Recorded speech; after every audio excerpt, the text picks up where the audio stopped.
रख हौसला वह मंजर भी आएगा, प्यासे के पास चलकर समुंदर भी आएगा।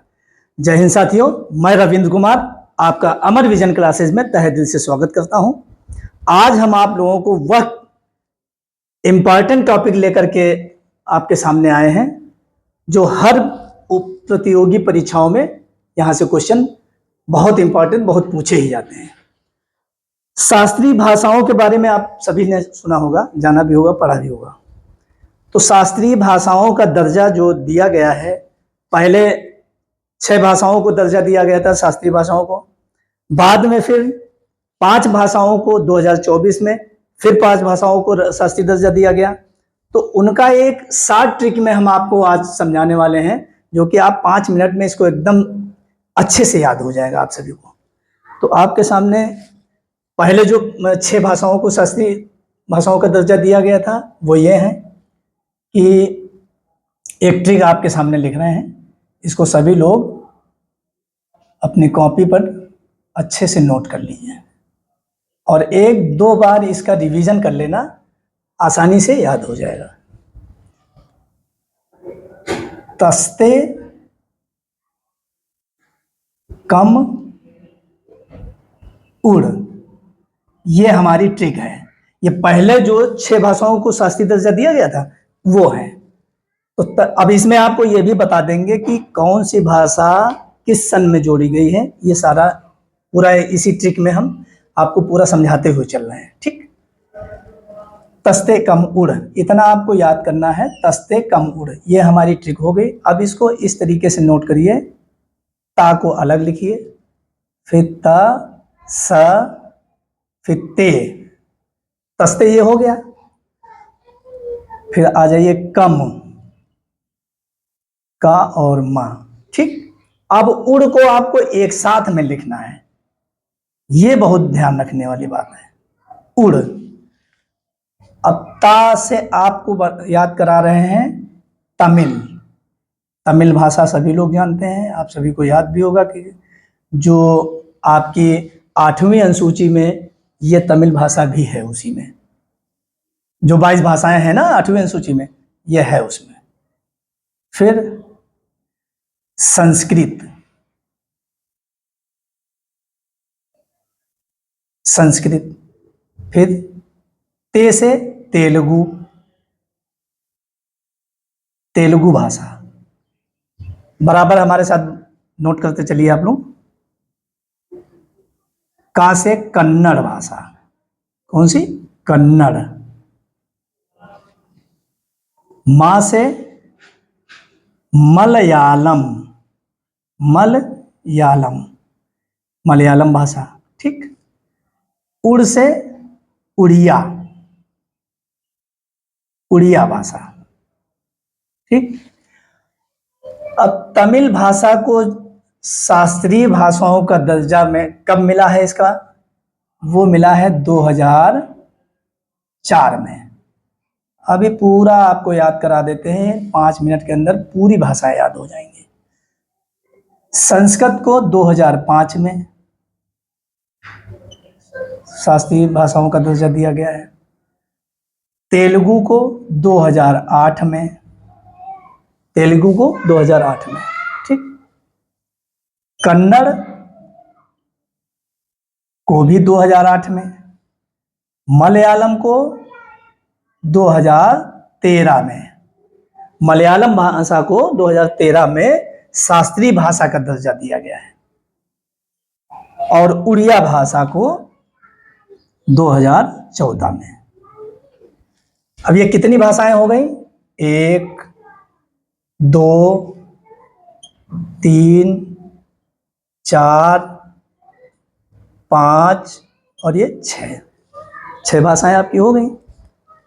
अब देखिए, आपको ऐसे याद करना है, 4, 5, 8, 8, 13, 14, 4, 5, 8, 8, 13, 14।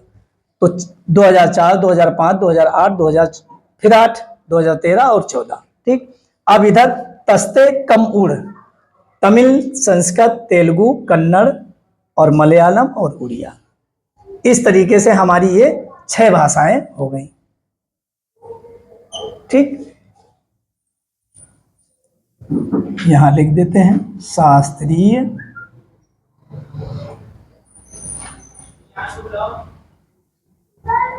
भाषाओं, शास्त्रीय भाषाओं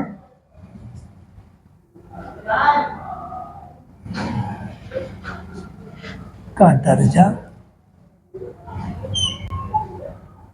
मिला। कब मिला ये आपको याद करा रहे हैं, ठीक है। अब 3 अक्टूबर 2024 को 3 अक्टूबर 2024 को 5 भाषाओं को फिर शास्त्रीय दर्जा दिया गया है। 3 अक्टूबर 2024 को 5 भाषाएं हुए। कितनी है? 5 भाषाएं। 5 भाषाएं हैं।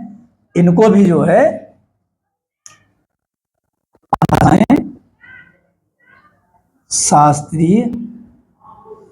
इनको भी शास्त्रीय दर्जा मिला है। 3 अक्टूबर 2024 को शास्त्रीय दर्जा दिया गया। 3 अक्टूबर 2024 को 5 भाषाओं को शास्त्रीय दर्जा दिया गया है। 5 भाषाओं को शास्त्रीय दर्जा दिया गया। अब वो 5 भाषाएं कौन कौन सी हैं? एक लाइन में याद कर लो उसको भी, हमारे साथ बोलते जाइए। असमिया पाली, असमिया पाली, असमिया पाली। इसको ट्रिक के माध्यम से ये गाना बना के एकदम गाने के तौर पे याद करिए। गाना जल्दी याद होता है ना, वैसे याद हो जाएगा। असमिया पाली, मराठी, प्राकृत, बंगाली। असमिया पाली, मराठी और प्राकृत बंगाली। बहुत आसानी से याद हो जाएगा। असमिया पाली, मराठी, प्राकृत, बंगाली। तो 1 2 3 4 और ये आपकी 5 भाषाओं को 3 अक्टूबर 2024 को शास्त्रीय भाषाओं को दर्जा दिया गया। और ये हमारी 6 भाषाएं जो है इनको आपके 2004, 2005, 2008, फिर 2008, फिर 13, 14। इसको याद करिए 4, 5, 8, 8, 13, 14। 4, 5, 8, 8, 13, 14 इस तरीके से। तो तस्ते कम उड़, ये हमारी ट्रिक है। तस्ते कम उड़, ता फॉर मतलब तमिल, सा से संस्कृत, ते से तेलुगु, का से कन्नड़ और मा से मलयालम और उड़ से उड़िया हमारी। यहां से क्वेश्चन बहुत ही पूछे जाते हैं, इसलिए आपको आज हमने सोचा कि ये बहुत ही सभी परीक्षाओं में पूछे जाते हैं यहाँ से क्वेश्चन। कभी कभी ऐसे पूछ देते हैं कि हो सकता कभी एक ही भाषा को पूछ दे। ऐसे पूछ दिया कि आप ये बताइए कि तमिल भाषा को कब शास्त्रीय दर्जा दिया गया है। तो आप सीधे, आपको पूरी ट्रिक याद है तो आपको 11 भाषाएं याद है, तो आप आसानी से लगा दोगे कि 2004 में तमिल भाषा को जो है शास्त्रीय दर्जा दिया गया। फिर अगर पूछ देता है कि नहीं कन्नड़ को कब दिया गया, तो आप कन्नड़ को भी आसानी से बता, क्योंकि आपके ट्रिक में ये भी शामिल है। आप कन्नड़ को बता दोगे कि 2008 में कन्नड़ को शास्त्रीय भाषा का दर्जा दिया गया। फिर क्योंकि क्वेश्चन पूरा तो आपको मिलेगा नहीं, यहीं से बीच बीच से खंड खंड से पूछ देगा। कहीं पूछ दिया कि ये बताइए प्राकृत भाषा को शास्त्रीय दर्जा मिला है कि नहीं, और मिला है तो कब, वो आपकी ट्रिक में शामिल है। आप सीधे बता दो कि 3 अक्टूबर 2024 को प्राकृत भाषा को शास्त्रीय भाषा का दर्जा दे दिया गया है। ये आपकी आसान तरीके से हमने ये ट्रिक बना करके और शास्त्रीय भाषाओं को हमने रटाने का काम किया। आप लोग 1-2 बार इसको जरूर देखेंगे और जैसे ही आप 2-3 बार पढ़ेंगे ऑटोमेटिक याद हो जाएगा। तो अब हम आज तो यही हमने सोचा कि ये बहुत ही ज़रूरी है। अभी आने वाली आगामी परीक्षाओं में यहाँ से क्वेश्चन ज़रूर पूछे जाएंगे, तो आप लोग आसानी से ये याद कर लीजिए। और आज की हम क्लास यहीं समाप्त करते हैं। जय हिंद, जय भारत।